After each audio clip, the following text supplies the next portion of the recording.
Break के बाद आप सभी का स्वागत है। दिल्ली विधानसभा चुनाव 2020 70 सीटों के लिए मतदान जारी है। मैदान में 672 प्रत्याशी है। वोटिंग के लिए कुल 13,751 पोलिंग बूथ बनाए गए हैं। 40,000 सुरक्षाकर्मी तैनात किए गए हैं और करीब 1,47,00,000 मतदाता वोट आज डालेंगे।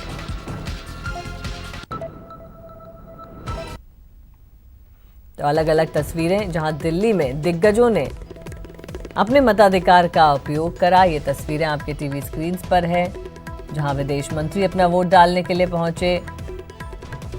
प्रवेश वर्मा बीजेपी सांसद हैं, कुछ दिन पहले ही बड़ी सुर्खियों में वो रहे। उन्होंने अपने वोट का मताधिकार का प्रयोग किया। बीजेपी नेता कपिल मिश्रा पहुंचे। राम माधव अपना वोट डालने के लिए पहुंचे।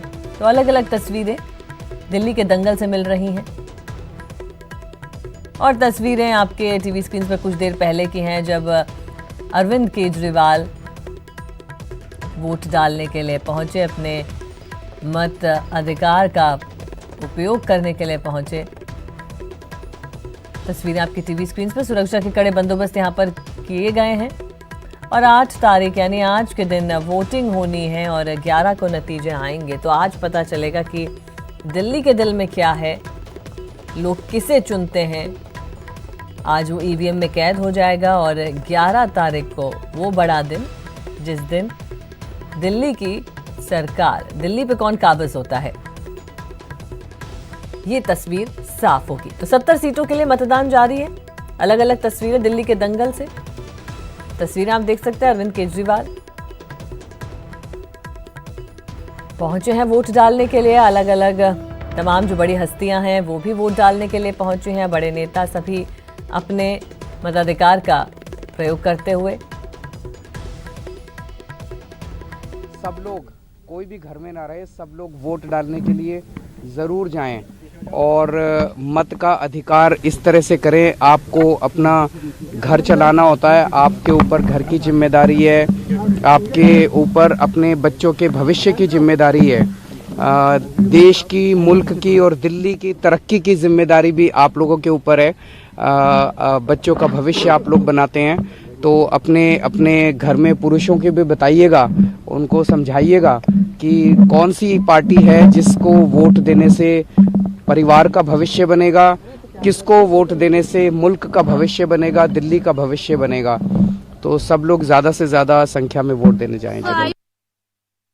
दिल्ली में आज मतदान है। हमारे साथ बात करने के लिए मौजूद है दिल्ली बीजेपी अध्यक्ष मनोज तिवारी।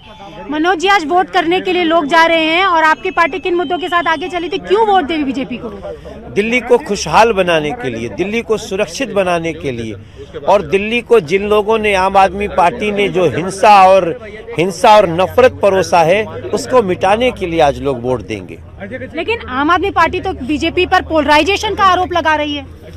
तो पोलराइजेशन का तो नोटिस अरविंद केजरीवाल को गया है चुनाव आयोग से। कल नोटिस गया ना कि आप हिंदू मुसलमान बना रहे हो।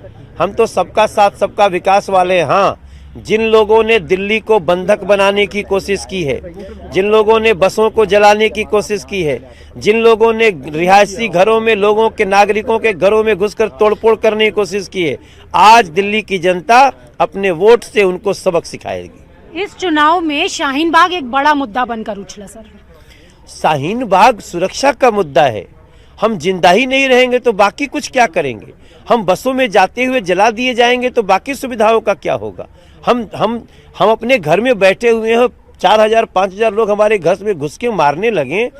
उस समाज की कल्पना कौन कर सकता है? आज उनको सबको सबक मिलेगा जो शाहीन बाग के साथ खड़े। पहले नाकाम सीएम को हटा लें, फिर बड़ा अच्छा आएगा। सर, तो जो सफल सीएम है वो कौन आने वाला है?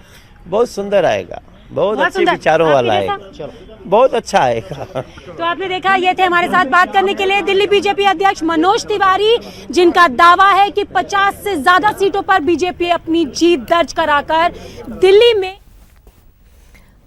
और दिल्ली के दंगल की तस्वीरें हमने आपको दिखलाई। और चलिए, इस पे ज्यादा बातचीत करने के लिए हमारे संवाददाता अनुज गुप्ता हमारे साथ जुड़ चुके हैं दिल्ली से। अनुज, अगर बात की जाए, हालांकि आज वोटिंग का दिन है, बड़ा महत्वपूर्ण दिन है, दिल्ली के दिल में क्या है, ये आज ईवीएम में कैद हो जाएगा, 11 को तस्वीर साफ होगी। आज अगर देखें तो हर कोई अपनी तरफ से अपील कर रहा है, लोगों से अपील की जा रही है कि अपने मत का उपयोग करें अगर आप कुछ बदलाव चाहते हैं। क्या कुछ और कैसी कैसी तस्वीरें निकल कर आ रही दिल्ली के दंगल से?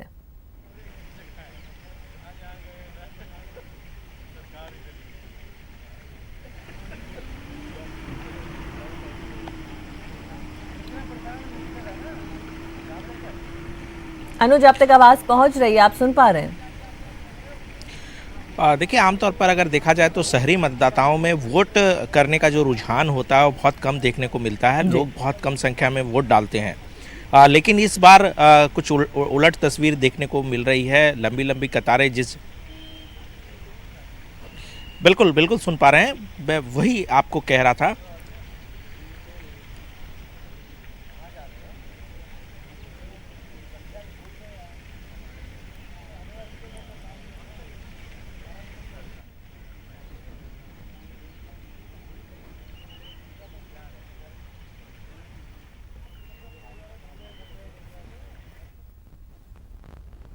अनुज, आप जो बात कह रहे थे उसको जारी रखें। और ये सही बात है कि ज्यादातर अगर देखा जाए तो जो शहरी इलाके होते हैं वहां पर वोटिंग परसेंटेज जब निकल कर आता है तो वो एक एवरेज वोटिंग परसेंटेज होता है, बहुत ज्यादा वोटिंग वहां देखने को नहीं मिलती। लेकिन आज क्या ऐसा लग रहा है कि पूरी दिल्ली जो है अपने मत का प्रयोग करने के लिए, मत का उपयोग करने के लिए आज बाहर निकली है?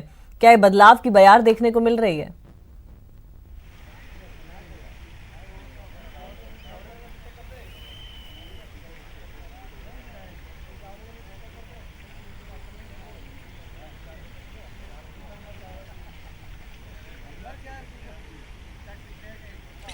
नहीं, बिल्कुल। देखिए, इलेक्शन कमीशन की भी कोशिश यही थी और सभी राजनीतिक पार्टियां, चाहे वो आम आदमी पार्टी हो, कांग्रेस हो, बीजेपी हो, सभी पार्टियों की तरफ से अपील की गई है कि ज़्यादा से ज़्यादा लोग अपने घरों से निकलें और मत का प्रयोग करें। इलेक्शन कमीशन ने भी इसके लिए विशेष से इंतजामात किए हैं यहाँ पर कि वोटिंग ज़्यादा से ज़्यादा डले। जहाँ तक दिल्ली की बात करें, आपने सही कहा, जो मत प्रतिशत होता है, वोटिंग परसेंटेज बहुत कम देखी गई है पिछले चुनाव में। लेकिन इस बार जिस तरह से हमने लंबी लंबी कतारें देखी, ये जरूर भरोसा किया जा सकता है कि इस बार जो है वो वोटिंग परसेंटेज बढ़ेंगे। जहाँ तक दिल्ली की दंगल की अगर बात करें तो आम आदमी पार्टी और बीजेपी सीधे मुकाबला में दिख रही है। हालांकि ये जरूर है कि जिस राजनीतिक पार्टी ने 15 सालों तक यहाँ वो राज की है, कांग्रेस की पार्टी की बात कर रहा हूँ, वो बहुत कम सीटों पे लग रहा है कि कांग्रेस जो है वो कंटेस्ट कर रही है और कांग्रेस वहाँ पे मुकाबले पे है। लेकिन बीजेपी और आम आदमी पार्टी के पे सीधे टक्कर देखने को मिल रही है। और जिस तरीके से पिछले विधानसभा चुनाव में हमने देखा कि आम आदमी पार्टी को एक बड़ी जीत दिल्ली में मिली थी और बीजेपी केवल 3 सीटों तक सिमट कर रह गई थी। बीजेपी की कोशिश है कि कम से कम ये आंकड़ा अच्छा हो। हालांकि बीजेपी के नेताओं की तरफ से ये दावा जरूर किया जा रहा है कि इस चुनाव में उनकी जीत होगी।